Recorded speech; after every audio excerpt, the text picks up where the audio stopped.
Hello दोस्तों, कैसे हैं आप सब लोग। स्वागत है आपका हमारा यूट्यूब चैनल ज्ञानविद में। तो दोस्तों, इस चैनल पर मैं आप लोगों के लिए लेके आता हूं छोटी छोटी और बहुत ही नॉलेज वाली काम की वीडियोस, तो जो आपको हेल्प करती हैं किसी भी इंटरव्यू के क्वेश्चंस क्लियर करने में। तो दोस्तों, आज का मेरा जो छोटा सा टॉपिक है वो हम इलेक्ट्रिकल वर्सेस इलेक्ट्रॉनिक देखेंगे, यानी कि इलेक्ट्रिकल और इलेक्ट्रॉनिक्स के बीच में क्या डिफरेंस होता है। कई बार दोस्तों, हमारे जो बहुत सारे दोस्त हैं वो इलेक्ट्रॉनिक्स से हम कर लेते हैं हमारी डिग्री, और जो बीटेक होती है वो, और उसके बाद दोस्तों जब हम इंटरव्यू के लिए जब किसी भी इलेक्ट्रिकल की कंपनी में जाते हैं, मेंटेनेंस डिपार्टमेंट में जाते हैं, तो वहाँ पर एक छोटा सा क्वेश्चन वो पूछ लेते हैं कि आपने इलेक्ट्रिकल से नहीं की, इलेक्ट्रॉनिक्स से की है, तो आपको पता है क्या इलेक्ट्रिकल और इलेक्ट्रॉनिक्स के बीच में क्या डिफरेंस होता है। तो दोस्तों, आज हम उसी के बारे में चर्चा करेंगे।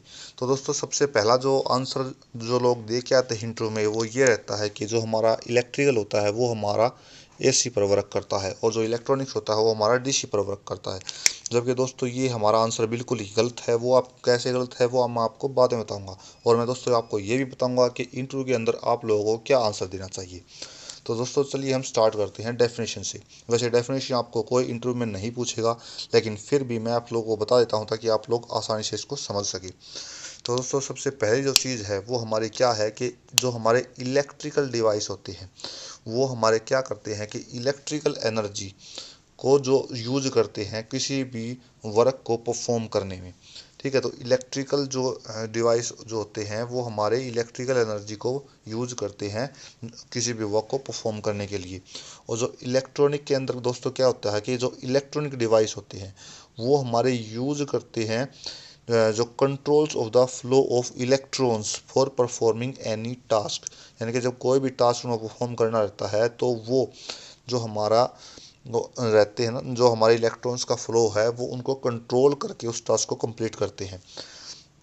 तो दोस्तों, दूसरी चीज़ के अंदर होती है कि जो मटेरियल है वो कौन कौन से हमारे यूज़ किए जाते हैं। जो मटेरियल यूज़ हैं दोस्तों वो हमारे इलेक्ट्रिकल के अंदर हमारे क्या होते हैं, कॉपर हुआ, एल्यूमिनियम हुआ, मेनली हमारे यहीं रहते हैं। जो हमारी वायर्स हुई, जो हमारी वाइंडिंग्स हुई, वो उनके अंदर हम कॉपर और एल्यूमिनियम का यूज़ कर लेते हैं। जो इलेक्ट्रॉनिक होता है दोस्तों, इलेक्ट्रॉनिक्स के अंदर हम सेमी कंडक्टर्स का यूज़ करते हैं, जो हमारे सिलिकन, जर्मेनियम, GaAs होते हैं, हमारे AgGs होते हैं हमारे दोस्तों, उनका हम ज़्यादा यूज़ करते हैं। सेमी कंडक्टर्स के ऊपर मैं एक डिफरेंट वीडियो ज़रूर लेके आऊँगा दोस्तों, जो ताकि आप लोग सेमी कंडक्टर्स को अच्छे से समझ सके, क्योंकि सेमी कंडक्टर भी एक बहुत ही इंटरेस्टिंग टॉपिक है जिसके अंदर पूरी की पूरी इलेक्ट्रॉनिक बेस्ड है, और जो हमारे पास इंटरव्यू में अवश्य पूछा जाता है। ठीक है दोस्तों, तो नेक्स्ट जो इसके अंदर करंट यूज होता है उसकी बात करते हैं। जो इलेक्ट्रिकल होता है दोस्तों, जो इलेक्ट्रिकल इक्विपमेंट होते हैं उसके अंदर हमारे AC और DC दोनों टाइप के हम करंट यूज कर सकते हैं। जबकि इलेक्ट्रॉनिक्स के अंदर दोस्तों हम सिर्फ और सिर्फ DC यूज करते हैं।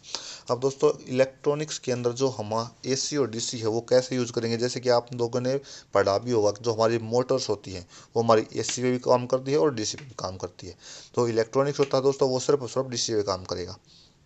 सेकेंड थिंग दोस्तों, जो हमारा वोल्टेज लेवल होता है उसकी बात करते हैं। जो इलेक्ट्रिकल जो दोस्त होता है वो हमारी हाई वोल्टेज होती है। सिंगल फेज में भी हम बात करें तो 230 वोल्ट आएगी हमारी।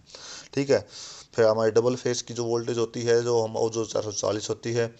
और दोस्तों, हमारी उस इस तरीके से हमारी 3 फेज की वोल्टेज होती है, तो वो काफ़ी हाई होती है। 11 kV की ये जो लाइन आती है हम उससे उसको यूज़ करते हैं। जो इलेक्ट्रॉनिक्स होता है दोस्तों उसका वोल्टेज लेवल बहुत ही लो रहता है। मोस्टली जो डिवाइस होते हैं वो हमारे इलेक्ट्रॉनिक्स के 24 वोल्ट से नीचे ही काम करते हैं हमारे। ठीक है, तो 12 वोल्ट या 24 वोल्ट हम इसका लेवल रखते हैं। तो लास्ट में दोस्तों हम इसके एग्जांपल्स की अभी बात करते हैं। लास्ट में तो नहीं कहूँगा, लेकिन एग्जांपल्स की बात करते हैं। जो इलेक्ट्रिकल होते हैं दोस्तों, इलेक्ट्रिकल की जो डिवाइस आपने देखे होंगे वो हमारे कौन कौन से होते हैं, ट्रांसफार्मर हुआ, मोटर हुई, जनरेटर हुए, ये जो हमारे ये सारे जो डिवाइसेस हैं वो हमारे क्या है कि इलेक्ट्रिकल डिवाइसेस होते हैं। नेक्स्ट थिंग हमारी इलेक्ट्रॉनिक्स की है। तो इलेक्ट्रॉनिक्स के अंदर दोस्तों हमारे डायोड हुए, ट्रांजिस्टर हुए, माइक्रो प्रोसेसर हुए, एम्पलीफायर हुए, मोसफेट, BJT, फैट, ये सारे के सारे हमारे इलेक्ट्रॉनिक्स के डिवाइस है दोस्तों। अब कई बार इनमें पूछ लेता है कि इन दोनों में सिमिलैरिटी क्या है। तो सिमिलैरिटी की जब हम बात करते हैं दोस्तों तो हम ये कहेंगे कि दोनों ही ब्रांचों में हम जो या इलेक्ट्रिकल हो या इलेक्ट्रॉनिक्स हो, दोनों में हम क्या करते हैं, जो इलेक्ट्रॉन्स का फ्लो होता है हम उसके ऊपर डिपेंड करते हैं। ठीक है, जैसे किस प्रकार हमारे इलेक्ट्रॉन्स का फ्लो होता है, किस डायरेक्शन में होता है, उसको कंट्रोल कैसे होता है, तो दोनों की दोनों चीज़ें हमारी ये सेम होती हैं। अब बात करते हैं दोस्तों इनमें डिफरेंस क्या होता है। चलिए मैं आपको डिफरेंस दिखाता हूँ। ये है दोस्तों इसका डिफरेंस, जो अभी वीडियो में अच्छे से आ नहीं रहा, सेकेंड। ये देखिए दोस्तों, अब आपको अच्छे से ये दिख रहा होगा। जो हमारे इलेक्ट्रिकल डिवाइस होते हैं वो क्या करते हैं, हमारे जो इलेक्ट्रिकल एनर्जी है उसको हम अदर फॉर्म में वो कन्वर्ट कर देते हैं। जैसे कि यहाँ पे आपको दिख रहा होगा हीट, लाइट, मैकेनिकल एटसेट्रा मैंने लिखे हुए हैं। अब जैसे दोस्तों हीट एनर्जी है वो हमारे कैसे होती है, हमारी जो हमारे हीटर्स होते हैं वो हमारी इलेक्ट्रिसिटी को हीट में कन्वर्ट कर देते हैं। मैकेनिकल हमारी कैसे हुई, इलेक्ट्रिकल मोटर्स हुई, मोटर्स हमारी इलेक्ट्रिकल एनर्जी लेती है और मैकेनिकल में उसको चेंज कर देती है। लाइट आपको जैसे बल्ब है दोस्तों, तो वो हमारी इलेक्ट्रिकल एनर्जी लेंगी और उसको लाइट एनर्जी में चेंज कर देंगी। इलेक्ट्रॉनिक्स डिवाइस है दोस्तों, इलेक्ट्रॉनिक डिवाइसेस क्या करते हैं, वो हमारे कंट्रोल करते हैं फ्लो ऑफ इलेक्ट्रॉन्स का। दोस्तों ये है इन दोनों एक में डिफरेंस।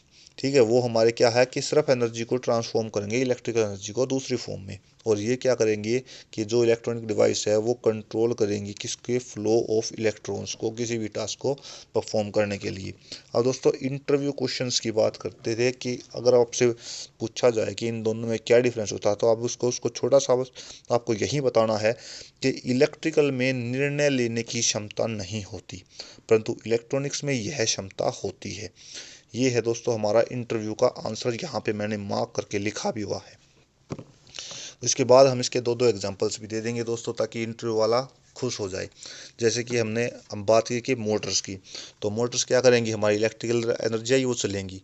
लेकिन और जब बात करते हैं हम जैसे कि वॉशिंग मशीन की मोटर की, तो वो क्या करते हैं दोस्तों, उसमें इलेक्ट्रिसिटी देंगे तो चल तो जाएगी, लेकिन ये नहीं पता उसको कि उसको कंट्रोल कैसे करना, उसको कब रुकना है, मोटर के अंदर समझ नहीं होती। तो उसके लिए हम क्या करते हैं कि हम इलेक्ट्रॉनिक्स की हेल्प लेते हैं, जिसके अंदर हम सेंसर्स लगाते हैं, जिससे पता लग जाएगी जैसे मशीन में पानी खत्म हो जाए तो मोटर बंद हो जाए, उसमें अंदर टाइमर लगा दे कि इतने मिनट तक मोटर चलेगी, उसके बाद हमारी बंद हो जाएगी। तो ये हमारा जो काम है वो हमारा इलेक्ट्रॉनिक्स की सहायता से होता है। तो आप दोस्तों अच्छे से समझ रहे होंगे कि मैं किसकी बात कर रहा हूँ। जैसे कि एक और एग्जांपल लेते हैं, जैसे कि हम टीवी की बात करते हैं, तो जब टीवी चलाना होता है तो हम क्या करते हैं, उसके अंदर हम अपना सप्लाई देते हैं, सप्लाई से टीवी चल तो जाता है, लेकिन जब हम उसको चैनल को चेंज करते हैं दोस्तों, तो वो हेल्प हमारी किससे होती है, वो हमारी इलेक्ट्रॉनिक से हेल्प होती है। जब जो हमारी डिफरेंट डिफरेंट फ्रीक्वेंसीज पे हम जो उसको चलाते हैं ना, वो हम इलेक्ट्रॉनिक्स की हेल्प सहायता से करते हैं। जैसे एक बटन दबाया और जो हमारा चैनल चेंज हो गया। तो ये था दोस्तों आज का छोटा सा टॉपिक, जिसके अंदर मैंने आपको बताया कि इलेक्ट्रिकल और इलेक्ट्रॉनिक्स के बीच में मेन डिफरेंस क्या होता है, इनके बारे में थोड़ा थोड़ा मैंने एक्सप्लेन किया।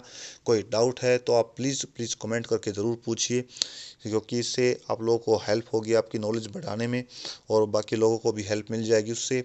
और दोस्तों आपसे लास्ट में फिर से वह रिक्वेस्ट है कि प्लीज़ आप वीडियो को ज़्यादा से ज़्यादा शेयर कीजिए, लाइक कीजिए, सब्सक्राइब कीजिए हमारे चैनल को, और हमारे दोस्तों सब्सक्राइब के सामने जो छोटा सा बेल का आइकन होता है उसे प्रेस कर लीजिए, ताकि नई वीडियोज़ की नोटिफिकेशन आप तक पहुँचती रहे। तो थैंक यू वेरी मच दोस्तों, आज के लिए बस इतना ही।